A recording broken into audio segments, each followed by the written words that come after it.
Donc bonjour à tous, dans cette vidéo on va corriger l'activité 3.1 sur l'abribus. Demande de la ville de Toulouse, on doit améliorer cet abribus afin qu'il s'allume au moment opportun. Donc, la première question consistait à étudier les trois situations, ici, ici et ici. Il fallait identifier les différences. Ici, on remarque que la lumière est allumée, elle est éteinte ici, elle est éteinte là. Pourquoi la lumière est éteinte? Ici, parce qu'il fait jour. Ici, il fait nuit, mais l'usager n'est pas présent. Ici, il y a l'usager. Ici, l'usager n'est pas présent. Donc, les deux conditions pour que la lumière s'allume, il faut qu'il fasse nuit et qu'il y ait un usager. La nuit, c'est sous-entendu la faible luminosité. Donc, pour la question suivante, nous devions traiter l'algorithme. L'algorithme, je vous l'ai expliqué dans une vidéo d'indication. Ici, toute cette période-là, l'usager est présent. Ici, il fait nuit, donc la lumière va être indiquée, va être allumée. Son état sera donc à 1.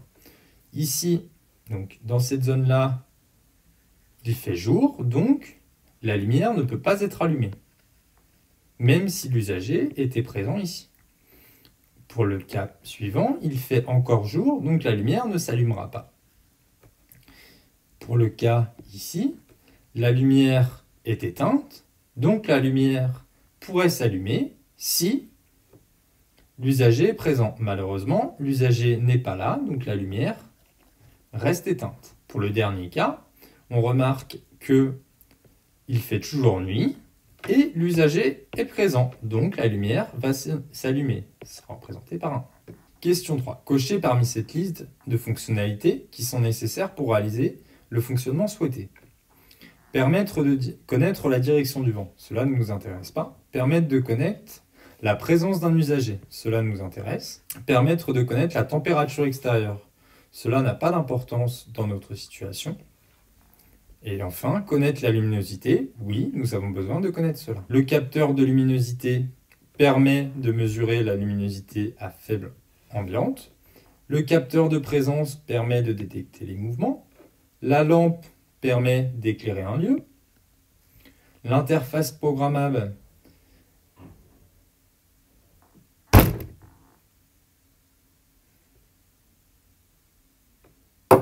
les câbles permettent de transférer des signaux électriques entre les différents constituants du système. Et enfin, l'interface programmable permet de déterminer les ordres en fonction des données. Pour la suite, nous avons démarré une nouvelle notion qui est la chaîne d'information. Pour la chaîne d'information, vous aviez une vidéo à visionner et des petites indications ici. La chaîne d'information est constituée de 3 blocs: acquérir, traiter et communiquer. Qu'est-ce qui permet d'acquérir les informations? Ce qui permet d'acquérir sont les différents capteurs. Il y en a 2 capteurs, donc le capteur de luminosité et le capteur de présence. Quel événement extérieur est détecté par le capteur de luminosité? C'est la luminosité. Et s'il fait jour, ou s'il fait nuit. Que permet de détecter l'événement extérieur du capteur de présence? C'est la présence de l'usager ou la non-présence de l'usager. Qu'est-ce qui permet de nous traiter les informations? C'est l'interface programmable. Qu'est-ce qui permet de communiquer et d'allumer la lampe? Ce sont les câbles.